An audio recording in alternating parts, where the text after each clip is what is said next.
Alhamdulillah ini Habibah datang di Masjid Al-Iman. Alhamdulillah. Habib udah ceramah ke Masjid Al-Iman. Habib ada satu pondok pesantren dari. Gak usah dikasih Habib India.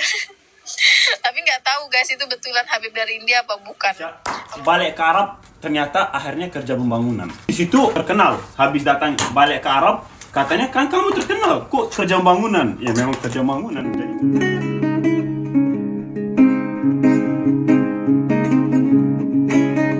Ini menunjukkan bagaimana sepak terjang para habaib. Habaib di Indonesia itu di sini mereka itu berjuang, bukan uncang-uncang kaki, saudara.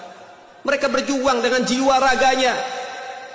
Mereka telah mencintai Indonesia tanah airnya sehingga tidak bisa dinafikan. Jangan kau pertanyakan bagaimana kecintaan kami para habaib dengan NKRI. Jangan kau ragukan bagaimana kecintaan para kiai dengan NKRI. Jangan kau tanya lagi, jangan kau ragu lagi bagaimana kecintaan, kepatuhan, kesetiaan santri terhadap NKRI. Karena NKRI ini berdiri dari darah para pejuang, para habaib, para kiai dan para santri, saudara. Jangan diragukan lagi, jangan ditanya, saudara. Mereka yang berjuang itu santri, kiai, guru, ulama, muallim, mudarris dan juga para habib. Ya. Alhamdulillah. Apa kabar Bang, sehat? Ya, baik. Alhamdulillah ini Habibah datang di Masjid Al-Iman. Alhamdulillah. Ya. Habib udah ceramah ke Masjid Al-Iman. Ya. Habib ada satu pondok pesantren dari Kashmir. Ya. 5.000 santri anak yatim, mama bapa meninggal sedih. Habib ceritakan ini wakaf makan, wakaf baju, wakaf firman. Ini di Alhamdulillah dekat toko satu hari wakaf makan, semua toko-toko satu hari wakaf makan untuk anak yatim bantuan. Kamu dibagi muslim orang di tolong untuk anak yatim. Allah rizki iman berkat. Habib udah ceramah Alhamdulillah masih iman. Semua orang kasih tolong sama Bapak Ketua. Alhamdulillah Bapak tolong. Kamu boleh tolong Habib, Allah rizki. Iya. Allah sehat Bapak. Bantuan yang Bapak keluarga. Ya, Allah banyak besar rizki. Ini Alhamdulillah sama Bapak toko satu kasih Alhamdulillah ini. Kita banyak kita satu hari makan yang 100 ribu. Kamu dibagi muslim ya, tolong untuk anak yatim. Allah bilang kullu nafsin dha'iqatul maut. Semua dunia mati ya, kamu mati, saya mati, wakaf sada mati. Maka kemarin dari mana Allah bilang kami yuridullahu bi khairihi fasihin. Allah akan suka cinta di orang ambil datang ke pahala kamu. Kamu boleh tolong untuk anak yatim, Allah pahala kamu. Di pertama kali datang ya. Tiga bahasa cekat di sini. Kamu boleh tolong, Allah tolong kamu. Anak yatim, banyak masalah. Iman berkat bantuan. Ikhlasnya aja ya. Iya.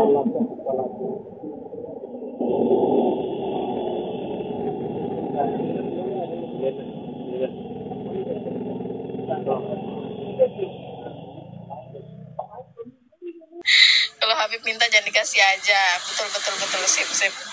Tapi lebih mulia tangan di atas daripada tangan di bawah. Itu isi ceramah Habib dan ahli agama yang lain. Benar. Makasih Ayah Jarwo. Dikasih apa tuh? Kopi. Berarti aku disuruh minum kopi nih. Sebentar kita cari kopi dulu. Ternak Yaman banyak di Indonesia mengatasnamakan Allah bawa-bawa surga. Yaman itu yang dari mana sih? Ntar aku google lah. Yaman tuh dari mana? Bilangin aja Allah Karim gitu kah?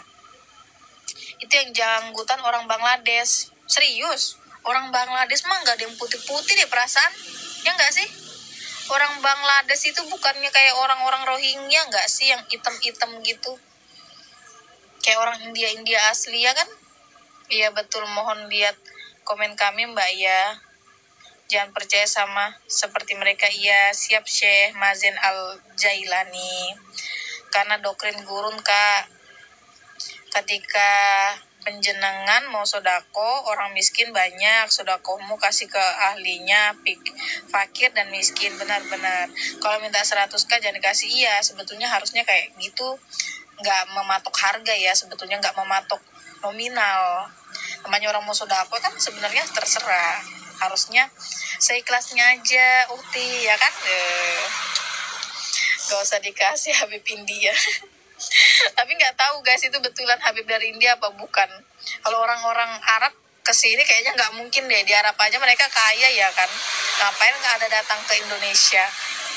Pakistan, iya kayaknya Pakistan ya. Karena dia muka-mukanya kayak Akas. Tinggi, putih, mancung. Persis kayak Akas. Jangan tertipu dengan hidung mancung.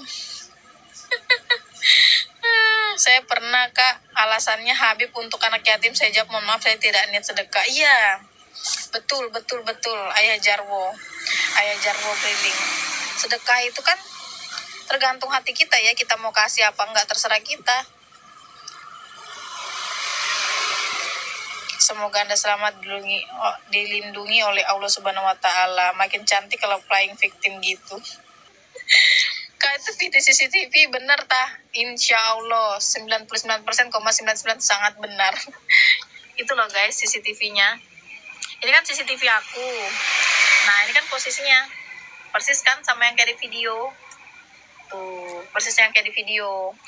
Aku ada 2 CCTV, di dalam 1, di luar 1. Gitu.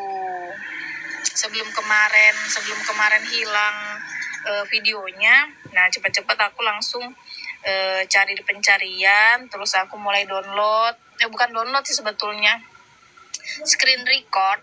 Nah yang kemarin pas kedatangan Habib itu. Udah 7 tahun tinggal di Indonesia, balik ke Arab, ternyata akhirnya kerja pembangunan. Di situ terkenal, habis datang balik ke Arab, katanya kan kamu terkenal, kok kerja pembangunan? Ya memang kerja pembangunan, jadi mau kerja apa lagi? Di Arab memang kerjanya mau dapat apa? Gue nggak selesai sekolah, bulan ke Arab ternyata nggak bisa kerja apa-apa kecuali pembangunan. Kayak anjing sekarang jadinya. Susah, mataharinya panas, keluar subuh, pulang zuhur, susah. Mau gimana lagi? Ini hidup memang seperti ini. Kalau kita nggak kerja, mati lapar. Jadi lihat matahari. Lihat matahari.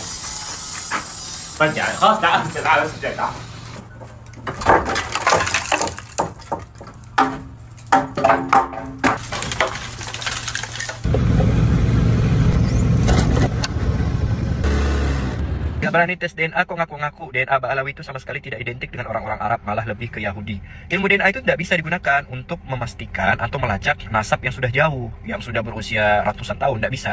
Bahkan ada sebuah penelitian yang meneliti keabsahan bangsa Viking, nasab bangsa Viking yang berusia 700 sampai 800 tahun. Ternyata setelah dilakukan penelitian, nasabnya tidak ketemu alias datanya tidak akurat. Ini 700 tahun loh. Nah, bagaimana dengan nasab keturunan Nabi SAW yang sudah berusia 1500 tahun? Yang 800 tahun saja kesulitan, apalagi sampai 1500 tahun. Bahkan ada sebuah penelitian dari Profesor Dr. Thomas, salah satu pakar DNA di dunia barat, dia mengatakan nggak bisa, ilmu DNA tidak bisa digunakan untuk melacak nasab tanpa didukung dengan data sejarah yang akurat. Jadi kalau ilmu DNA sendiri saja itu nggak bisa dipakai ya. Ilmu DNA itu hanya bisa digunakan untuk melacak nasab yang dekat atau tidak ketahuan ini keturunan siapa, ini garis keturunan siapa gitu. Tapi kalau yang nasabnya jauh itu harus menggunakan data pendukung lainnya. Tes DNA, udah bilang kalau mau tes DNA 2 syaratnya. 1, bisakah ente orang yang ngajak tes DNA ini menggali kuburnya Rasulullah, ambil darah beliau, nanti cocokkan sama kita orang, atau darah si Ubaidillah yang kan dikatakan putus, darahnya atau rambutnya kayak atau apa? Ya, sama-sama kita ke laboratorium, ke rumah sakit. Kan udah cek rumah sakit Mangun Cipto Mangunkusumo. Biayanya aneh bayar. Itu syarat pertama. Syarat kedua, tes DNA dulu. Yang ngajak tes DNA ini tes DNA dulu. Apakah termasuk anak zina apa bukan? Sebagaimana hadis tadi yang dikatakan oleh Rasulullah. Sebab yang mengingkari keturunan Rasulullah salah satu dari 3, munafik, anak zina, atau anak yang disetubuhi dalam keadaan. Di antara laki-laki, seluruh laki-laki di Indonesia secara sampling ya, itu semua hampir terwakili. Tapi saya heran kok nggak ada yang haplogrupnya G. Nah di tahun yang sama itu dari India ada penelitian bahwa para Sayyid itu yang mengaku Sayyid kan diteliti tuh yang di Inggris tapi samplingnya itu Sayyid yang dari India dan Pakistan. Ternyata itu mereka nggak punya nenek moyang bersama dalam jangka waktu dekat, kurang dari 1500 tahun. Itu kan aneh gitu ya. Kenapa kejadiannya di tahun yang sama sementara yang perwakilan Ba'alawi di paper Bu Hera itu malah nggak ada gitu. Harusnya kalau ngikutin apa statistik kan samplingnya harus terwakili. Jumlahnya kan banyak tuh, kok nggak ada satu pun tuh saya heran tuh, saya pertanyakan itu. Maksudnya Dr. Sugeng itu pengen menyampaikan secara tidak langsung bahwa Pak Alawi itu sejak dulu itu memang tidak berani tes DNA karena takut ketahuan asal usulnya yang sesungguhnya gitu. Mungkin mungkin loh ya. Ketakut ketahuan kalau bukan keturunan Rasulullah gitu ya. Ya mungkin sangat mungkin lah. Kita ngambil sebelum dikonfirmasi Profesor ya spekulatif ya. Tapi secara statistik kan aneh, dengan populasi yang cukup besar, kenapa nggak ada perwakilannya gitu loh. Karena nggak berani itu tadi ya. Dan hari ini makin aneh ya, karena open postingnya Pak Alawi sudah banyak yang tes dan ternyata tidak terkonfirmasi keturunan Rasulullah ya. Buru-buru keturunan Rasulullah, Arab aja enggak. Oh, bukan keturunan Arab ya. Yahudi aja, Yahudi ke-13 gitu ya. Yahudi juga KW. Oh, Yahudi KW. Oke. Habib palsu, anak nggak butuh pengakuan. Emang butuh pengakuan dari iman atau dari pengikut iman? Sedangkan seluruh ulama dunia dari zaman ke zaman, dari kurun ke kurun, tidak ada satupun yang menafikan, nggak ada satupun yang membatalkan, cuma mujaddid iman. Jadi anak nggak butuh pengakuan, ngapain? Nggak usah ribet-ribet hidup ini. I love Ustadz Syafiq Basalamah, anak nggak love Wahabi. Masa bapak ibu Nabi dibilang masuk neraka, bahlul. Nggak ngerti ilmu tarjih wa ta'dil hadisnya itu.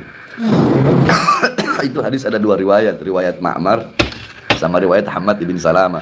Itu Syafiq Basalamah suruh taklim lagi, belajar lagi tuh. Mau belajar, ayo anak ajarin.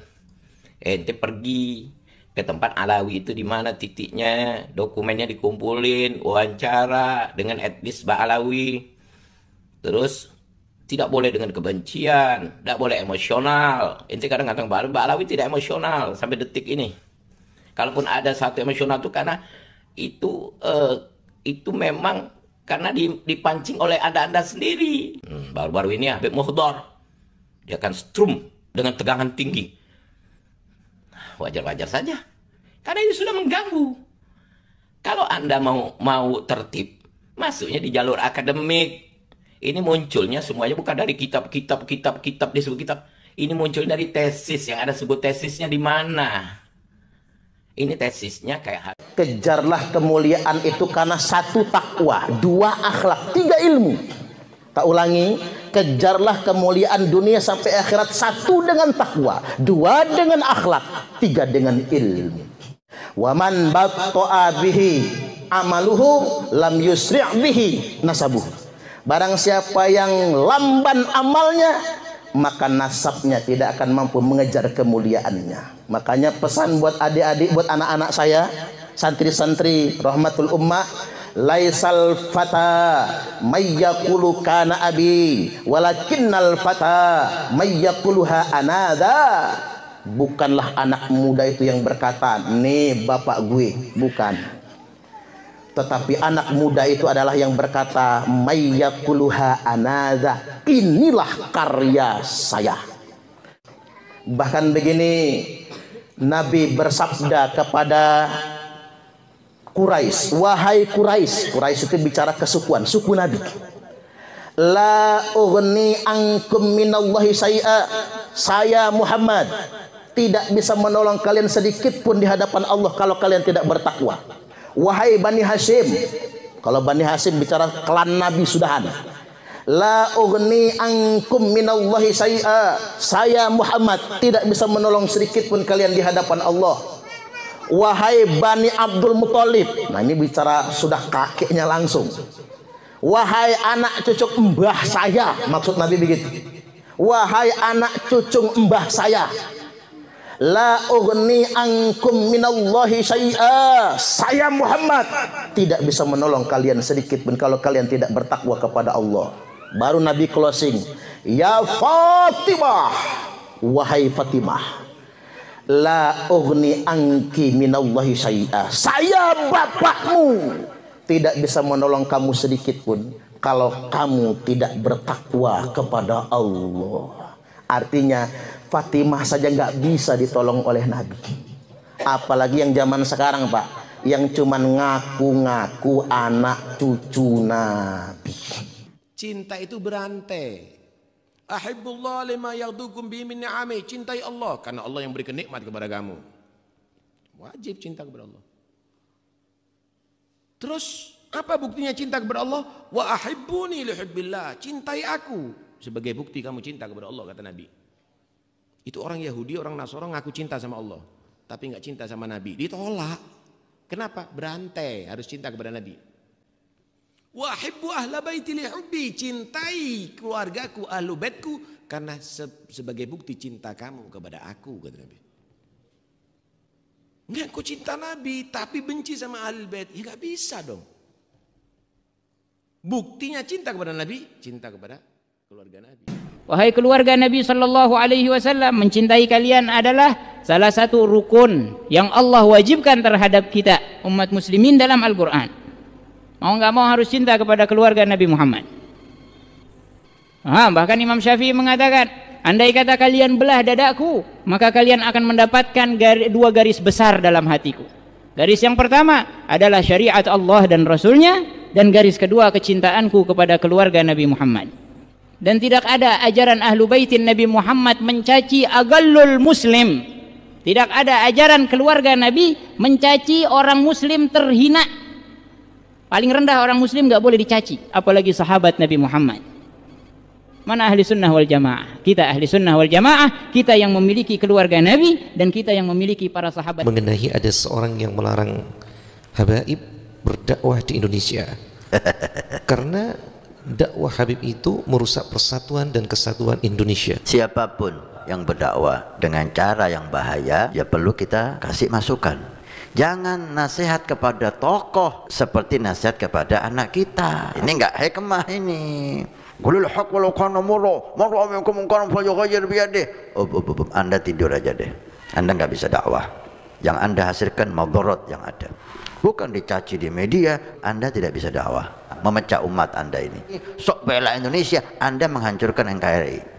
Anda sadar atau tidak? Kadang-kadang cari nama, mencaci Habib ini saya hebat. Apa sih keluarga Nabi ini kok disebut-sebut terus? Dia kan manusia biasa menurut ente. Lalu memang keluarga Nabi ini apa istimewanya? Imam Syafi'i rahimahullahu ta'ala pernah ditanya, mana yang lebih afdal antara cucu Rasulullah yang bodoh, kecil, bahkan gila, dengan non cucu Nabi tapi alim wali besar? Imam Syafi'i tidak mengatakan oh lebih afdal ini karena ini, enggak. Kata Imam Syafi'i, saya tidak berani mengatakan lebih afdal sesuatu melebihi bagian dari Nabi Muhammad sallallahu alaihi wasallam. Kok bagian dari Nabi? Karena di setiap anak cucu Nabi itu ada darah dagingnya Rasulullah sallallahu alaihi wasallam. Saya sakit hati betul ketika mereka mengatakan kalau tanpa Habib Indonesia ini masih nyembah pohon. Mapas. Enak aja cangkemnya ngomong. Kemana Wali Songo yang dakwah itu? Kalau tanpa Habib Indonesia ini masih dijajah oleh Belanda. Ini manipulasi sejarah, kita gak boleh diam. Saya ingin sampaikan, ini bukan gerakan rakyat aturan, ini gerakan pemerintah mestinya. Buat Pak Presiden, Pak Menteri, Pak Presiden Jokowi termasuk Pak Presiden Prabowo nantinya, tolong ini dibersihkan klaim-klaim sejarah ini. Belum lagi Bapak Ibu, ada 3.000 makam palsu di Indonesia. Makam keramat palsu.